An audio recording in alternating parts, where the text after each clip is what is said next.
A cold fog draped the valley, muting the dawn to a gray whisper. The air smelled of damp earth and pine, sharp enough to sting the lungs. From the porch, the man cradled his coffee, steam curling like a ghost above the mug.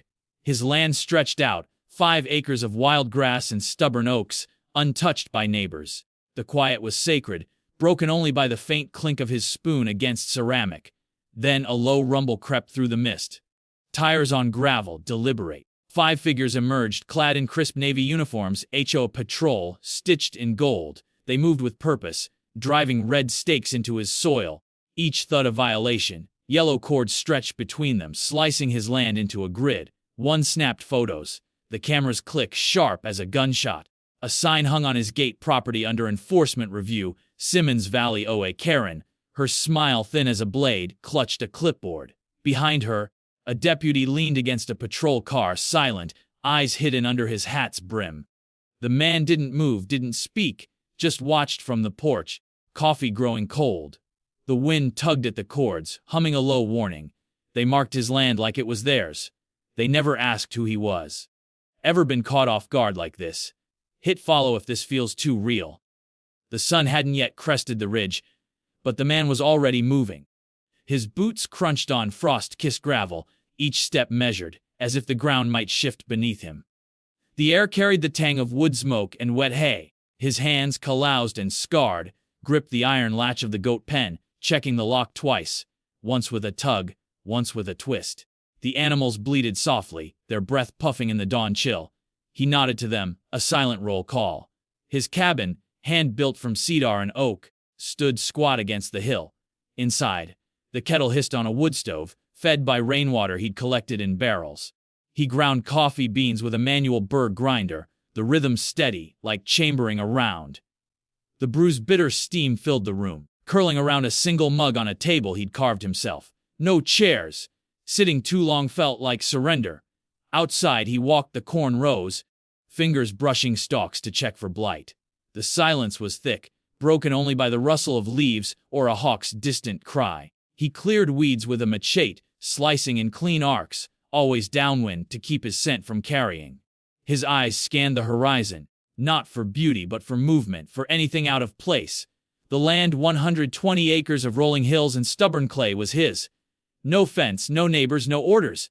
Just the rhythm of work: stack firewood, sharpen tools, oil the rifle by the door. At night he sat on the porch, stars sharp as shrapnel overhead. He sipped whiskey from a tin cup, the burn grounding him. His mind replayed no battles, no screams, just the weight of a life rebuilt, piece by piece. The tools hung on the wall, each in its place: axe, shovel, crowbar. The goats slept. The corn stood tall. The world was still. He'd learned to listen to the land, to its pulse. A snapped twig wasn't just a deer, a shadow wasn't just the wind. 20 years of war had carved that into him, left instincts that no amount of quiet could dull. He didn't miss the chaos, but he knew its shape, its smell. Here, he'd built something else, something his. The machete rested by the door, blade gleaming. After 20 years of war, I finally found peace. I just didn't know how short it would last. The first sign appeared on a Tuesday, a flimsy plastic square zip tied to the gatepost. Simmons Valley HOA Property Compliance Notice. The man squinted at it, the morning sun glinting off its cheap laminate. No HOA existed here, no neighbors for miles. He cut the ties with his pocket knife, the blade snicked louder than the wind. The sign went into the burn barrel, curling black as flames ate the words. He stirred the ashes, ensuring nothing remained, then walked the perimeter of his land. Nothing else was out of place. 2 days later, a larger sign stood nailed to his fence, its corners reinforced with metal brackets. HOA Enforcement Order Land Use Review. A holographic sticker gleamed in the corner, some fake seal, and a scrawled signature sat at the bottom, illegible but bold. He gripped the post, wood splintering under his calluses, and pried the sign free with a crowbar. The nails screamed as they came loose. This one didn't burn as easily. He hacked it into pieces with an axe first, each swing deliberate, the thwack echoing across the valley. His pulse stayed even, but his jaw tightened. He scanned the road, no tire tracks, no footprints. Just the silence, heavier now. The next morning he found Karen. She stood at the gate, clipboard in hand. dressed in a pressed blazer and flats polished to a shine. Her smile was wide, practiced, but her eyes flicked over his land like a surveyor. "Good morning," she chirped, voice syrupy, as if addressing a child. "War, just ensuring compliance for the new community plan." She handed him a glossy pamphlet. Simmons Valley Future, showing manicured lawns and cul-de sacs where his corn and goats stood. His land was marked in red priority development zone. He didn't take the pamphlet. His fingers twitched, itching for the machete back at the cabin. "No HOA here," he said, voice low like gravel underfoot. Karen's smile didn't falter, but her head tilted, patronizing. "Oh, we're just getting started. This valley's changing. Progress, you know." She gestured to the deputy leaning against a patrol car, his thumbs hooked in his belt, watching. She flipped through her clipboard, humming. "We'll need access for a full survey soon. Cooperation makes this easier." He said nothing, just stared until her smile twitched. She left, heels clicking on the gravel, but another sign was up by noon, bolted this time with a QR code and a phone number in fine print. He didn't touch it. He stood on the porch, coffee cold in his hands, replaying her words. Progress, compliance. His land, his peace, carved up on her map. He'd seen this before. Orders dressed as requests, power cloaked in smiles. His instincts hummed this wasn't random. The valley was empty, but someone wanted it. Someone was watching. The first time was a joke. The third time was a declaration. "Sin anything this absurd." Comment, Karen. "If this hits too close to home." The valley held its breath that next week. The air thick with the scent of rain, soaked earth, and something sharper. Intrusion. The man woke before dawn, his internal clock unyielding, and stepped onto the porch. His coffee steamed, but his eyes were on the horizon, where the first drone hummed into view. It was small, black, its propellers a faint whine against the morning quiet. It skimmed the tree line, dipping low over his corn rows, red lights blinking like a predator's eyes.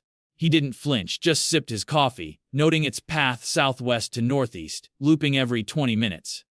By noon, two more joined it, their cameras glinting in the sun. He marked their patterns on a hand-drawn map, pencil scratching against paper. The drones weren't alone. On Tuesday, he found a birdhouse nailed to an oak near his gate. New, too clean, its wood unweathered. He climbed the tree, muscles taut from years of scaling worse, and pried it open.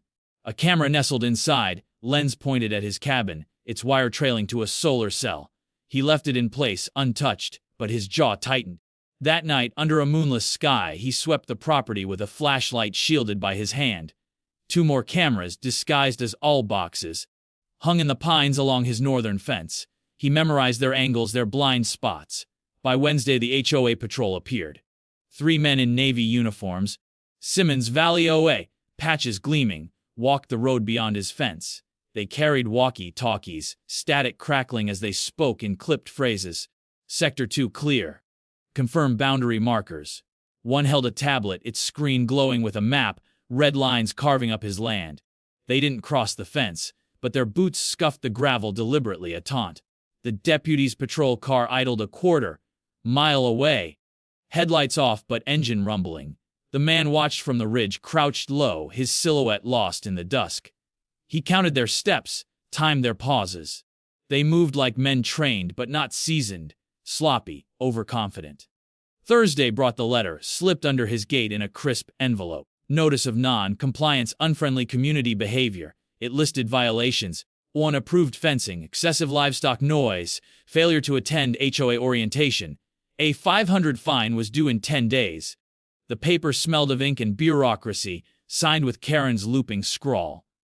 He folded it, tucked it into his pocket, and burned the envelope in the barrel. The flames hissed, but his pulse stayed steady. He knew this game. Escalation dressed as procedure. He didn't speak, didn't react. Silence was his weapon. That night, he began his counter-preparation. From a locked shed, he pulled cases of gear he hadn't touched in years: infrared cameras, motion sensors, encrypted radios. His hands moved with muscle memory, wiring solar-powered cams to tree trunks, their lenses hidden in knotholes. He buried sensors along the fence line, each one a silent sentinel linked to a tablet in the cabin. The system was simple, effective: 12 cameras, 8 sensors, all feeding real-time data. He mapped patrol routes, drone paths, camera angles, sketching them in a notebook with gridlines precise as a battle plan. Each morning, he checked the feeds. The tablet glowed in the pre-dawn dark, showing grainy infrared, a fox tripping a sensor, a drone banking over the goat pen. He adjusted the cam's angles, tightened their mounts, and swept the property for new intrusions. He moved like a ghost, boots silent on the grass, always downwind. The machete stayed on his hip, its weight familiar. He didn't sleep more than 4 hours, waking to check the tablet, to listen. The valley's sounds, crickets, wind, the goat's faint bleats, were his baseline. Anything else was a signal. Would you stay quiet or strike first? Tap like you'd prep too. On Saturday, the patrols doubled. 6 men now split into pairs, circling his land at dawn and dusk. They carried metal detectors, sweeping the ground like they were hunting something buried. One planted a new stake, red and reflective, just beyond his fence. The man watched from the cabin, tablet in hand, the sensors alert, pulsing perimeter breach, Sector 4. He didn't move, didn't confront them. Instead, he recalibrated the sensors, tightening their range to filter out wildlife. He added a second layer of cams, these with night vision, trained on the road. Karen returned Sunday, her blazer swapped for a tactical vest, still clutching her clipboard. She stood at the gate, flanked by 2 patrolmen, her smile gone. "We're escalating to mandatory inspection," she called, voice carrying over the wind. "Open the gate, or we'll involve county enforcement." The deputy's car was closer now, parked on the road, its lights flashing lazily. The man stood on the porch, unmoving, his coffee mug a prop. He met her gaze, held it until she looked away. She left a new notice, taped to the gate, final warning, property seizure pending. He read it under the porch light, the paper trembling in the breeze. His mind cataloged details, the AOA's logo, too polished for a startup. The patrolman's boots, military surplus, the drone's flight patterns, too precise for amateurs. This wasn't a scam, it was a campaign. Someone wanted his land, and they weren't asking. He folded the notice, added it to his notebook, and checked the tablet. A drone hovered 200 yards out, its lights blinking. He marked its position, then powered down the screen. That night he sat on the ridge, the valley spread below like a chessboard. His cams caught the patrol's flashlight beams, their radios a static, faint but clear. He'd mapped every move, every device, every threat. The rifle leaned against the cabin wall, oiled and ready, but he didn't touch it. Not yet. He'd learned in war that timing was everything. Strike too soon, you lose the advantage. Wait too long, you're dead. The wind carried the faint hum of a drone, circling closer. He checked the tablet, motion detected. Sector 1. His fingers traced the machete's handle, but he stayed still, breathing slow. The valley was his, every inch earned. They could mark it, map it, claim it. He'd be ready when they came. I wasn't paranoid. I was prepared. The night was black, the kind of dark that swallowed sound and sharpened every rustle. The man sat in the cabin, the tablet's faint glow painting his face. His coffee, brewed from rainwater and midnight habit, steamed in a tin mug. The valley outside was silent. No crickets, no wind, just the weight of something coming. The tablet pinned softly, motion detected, Sector 3. He tapped the screen, pulling up the infrared feed. 6 figures clad in dark tactical gear crept along the eastern fence. Their NVGs glowed faintly, and they carried bolt cutters, radios, and what looked like survey equipment. HOA enforcement patches glinted on their sleeves, absurd in the context of a midnight raid. He didn't move. His traps were ready, set days ago when the drones first appeared. The eastern fence, where the ground dipped into a shallow gully, was their obvious entry point, too obvious. He'd wired it tight, motion sensors buried under gravel, floodlights mounted in the pines, and a few surprises he'd rigged from scrap. His fingers brushed the machete on the table, but he left it. This wasn't that kind of fight. Not yet. The lead figure snipped the fence. The wires snapped loud in the feed. They moved single file, disciplined but rushed, their boots crunching softly. The tablet showed their heat signatures, tightly packed, no rear guard, sloppy. The first sensor tripped at 01:17.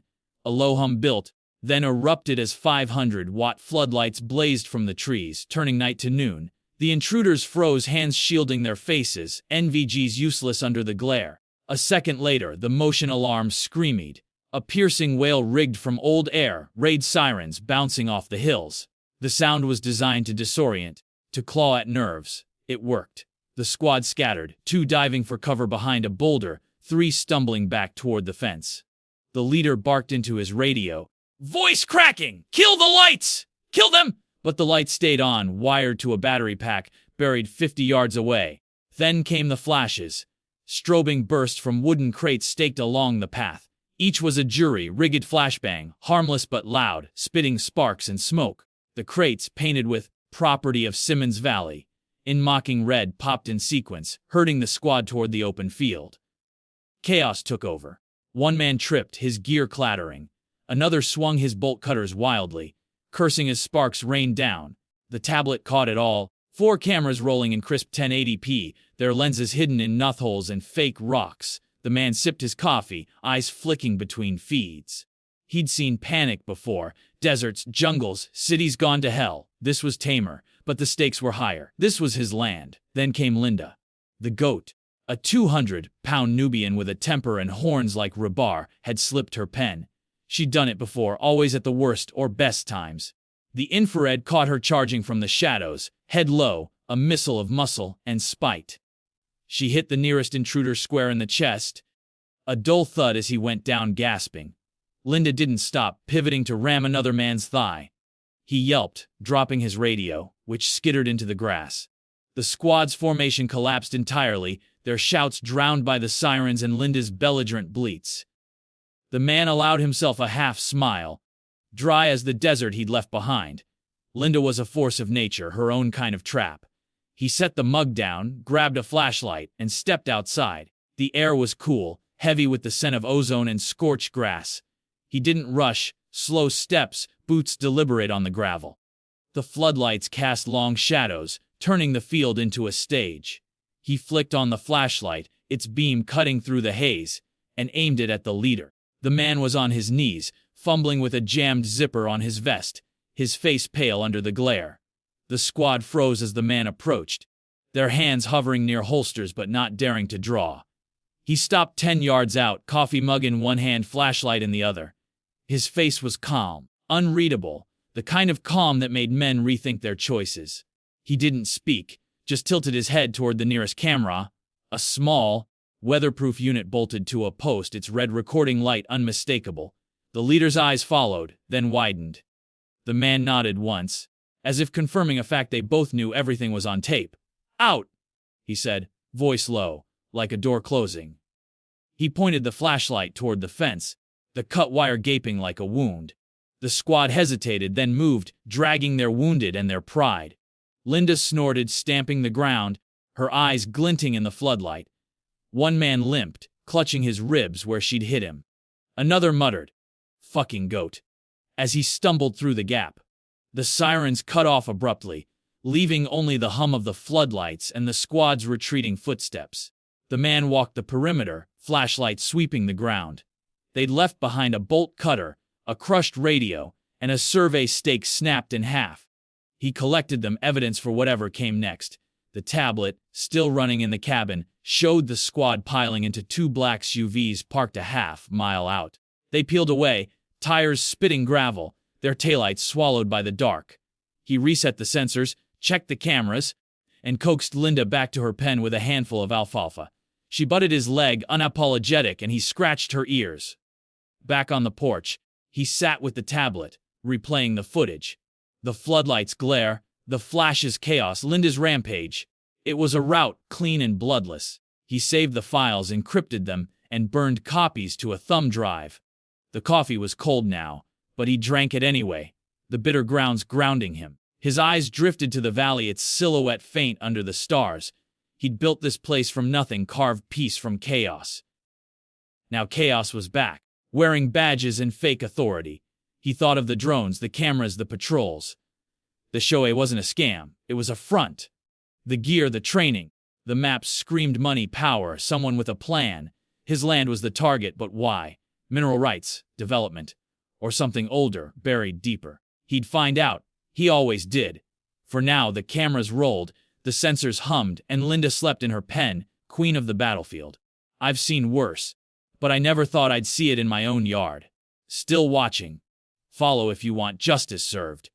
The dawn after the raid was brittle. The valley dusted with frost that crunched under the man's boots.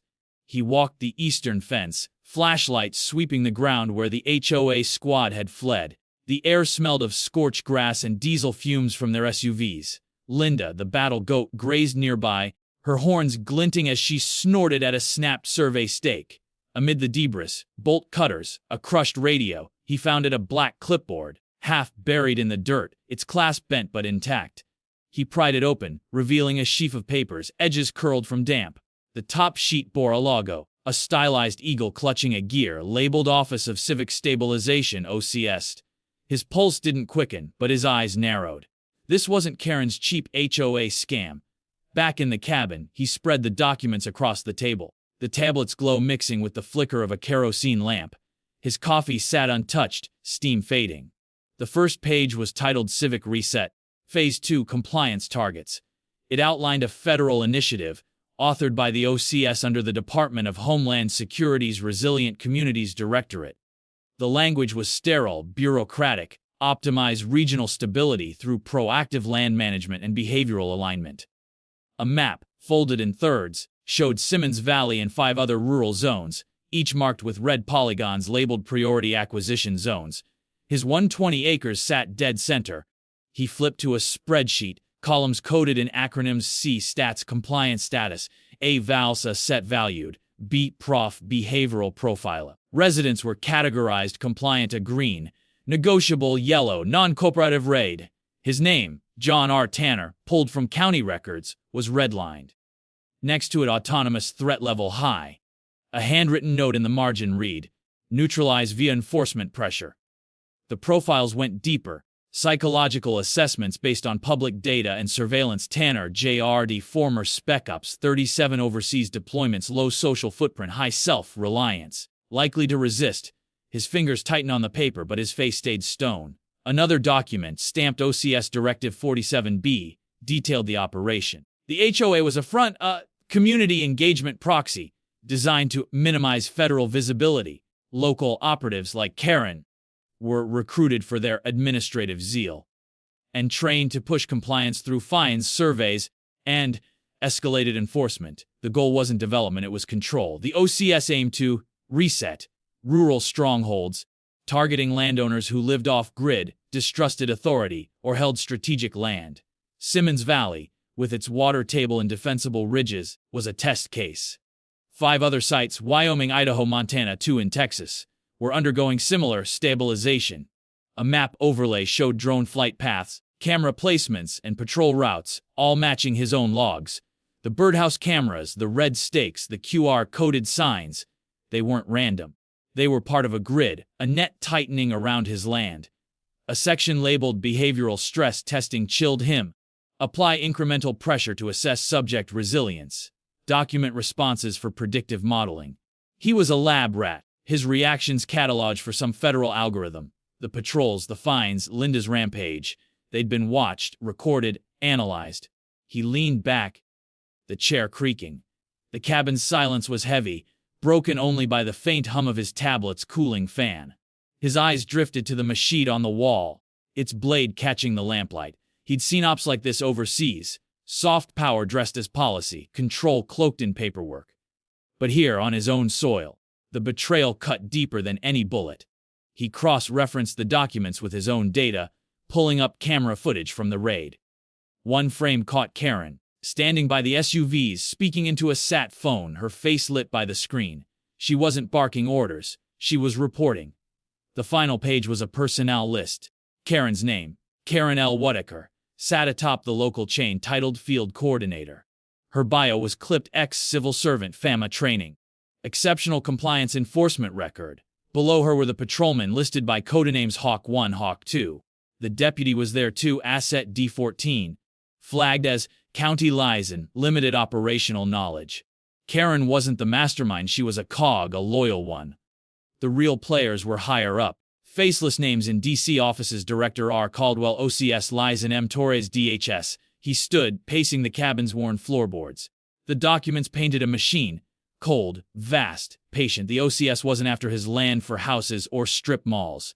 They wanted leverage, a precedent. If they could break him, a former operator with no ties and no debts, they could break anyone. The other zones, the other non-cooperatives, they were watching or being watched. He checked the tablet, pulling up feeds from his cameras. The valley was still, but the dark felt alive now, heavy with unseen eyes. He burned nothing this time. Instead, he scanned every page, encrypted the files, and uploaded them to a dead-drop server he hadn't touched since his service days. The thumb drive went into a lockbox under the floorboards, beside ammo and a burner phone. He didn't trust the cloud, didn't trust the county, didn't trust the silence. His instincts hummed in war, screamed move, act, disappear, but he stayed sipping the cold coffee, its bitterness grounding him. Running wasn't his way, neither was surrender. Outside, he walked the ridge, the frost crunching underfoot. Linda bleated from her pen, her eyes glinting in the pre-dawn. The valley stretched below his valley, every acre earned through sweat and solitude. He thought of the other zones, the other names in red. Were they like him, alone, armed, awake? Or had they folded, sold out, vanished? The OCS map burned in his mind, its red lines like scars. He wasn't just a target, he was a warning. He returned to the cabin, pulling the personnel list again. Karen's face flashed in his memory, her clipped smile, her clipboard, her voice dripping with authority. She'd stood at his gate, called him uncooperative, and threatened seizure. But she wasn't the one pulling strings. The sat phone, the coded reports, the federal logo, she was a soldier in someone else's war. He almost pitied her. Almost. The tablet, pinched in motion, detected Sector 1. A drone, low and slow, skimmed the tree line. He didn't flinch, just marked its path on his map. The OCS was still watching, still testing. He'd give them something to see. The rifle leaned against the wall, oiled and silent. The cameras rolled, the sensors hummed. He wasn't just prepared now. He was awake. Karen wasn't rogue. She was following orders. Expose or hide it. What would you do? The valley was still, the kind of quiet that felt like a held breath. Frost glittered on the grass, catching the first light of dawn. John Tanner stood on the porch, coffee mug cold in his hand, the bitter dregs untouched. The air carried the faint tang of diesel and something new, ozone, sharp and electric. 3 days had passed since the raid, since the clipboard's secrets spilled onto his table. Karen was gone, detained by the county sheriff after his footage hit the local news. The HOA signs were down, their patrols vanished. But the silence wasn't victory. It was a pause. Yesterday, a package arrived, slipped under the gate with no postmark, no name. A black USB drive, cheap plastic, taped to a note. You passed Phase 1. Target aware. Begin Phase 2. He'd plugged it into an air-gapped laptop, one he kept for emergencies. The drive held a single file, encrypted with a 256-bit key he couldn't crack. Not yet. Metadata showed it originated from a server tagged OCS.net. The same Office of Civic Stabilization from the clipboard. A video fragment, grainy and silent, looped for 12 seconds, a drone's eye view of his cabin. Timestamped 2 nights ago, overlaid with coordinates and a single word in ready, escalate. His pulse stayed even, but his jaw tightened. Phase 1 wasn't a test, it was a spark. That night the drone came, not the usual black quadcopters, but something larger. Its hum deeper, like a distant storm. It swept low over the field, its underbelly flashing green strobes. He watched from the ridge, tablet in hand, infrared cams tracking its path. It didn't loop or scan. It hovered, deliberate, 50 feet above the corn. Then a hiss, a faint clatter. The drone banked and vanished, its lights swallowed by the dark. He waited, motionless, until the tablet pin motion detected Sector 5. At first light, he found it a pattern burned into the field 20 feet wide. Not crop circles, too precise, too angular, a grid of scorched lines like a circuit board, centered on a symbol, an eagle clutching a gear, the OCS logo from the documents. The grass was singed, not cut, the edges crisp as if lasered. No footprints, no tire tracks. Just the mark, alien and deliberate, staring up at him. He knelt, fingers brushing the charred earth. It smelled of chemicals, not fire. His cameras had caught the drone's descent, but the footage glitched at the critical moment, static swallowing the act. He stood in the field's center, the mark sprawling around him. Linda bleated from her pen, unbothered, her horns glinting in the sun. The tablet showed no new alerts, but he felt it. The weight of unseen eyes. The USB, the drone, the symbol. They weren't threats. They were messages. Phase 2 was coming, and it wasn't Karen's game anymore. The OCS, or whoever pulled their strings, knew he was awake, knew he'd fight. His land, his peace, was their board, and he was their peace. He walked to the cabin, boots crunching frost. The rifle leaned by the door, the machete hung on the wall. The lockbox held the USB, the scanned documents, the raid footage. He didn't touch them. Instead, he looked up, straight into the lens of his own camera, bolted to the porch. Its red light blinked, recording. He held its gaze, unblinking, then reached for the breaker panel and killed the lights. The cabin went dark, the valley silent. They marked my field. Now I mark my next move. You followed me here. Let's finish this together. Hit follow.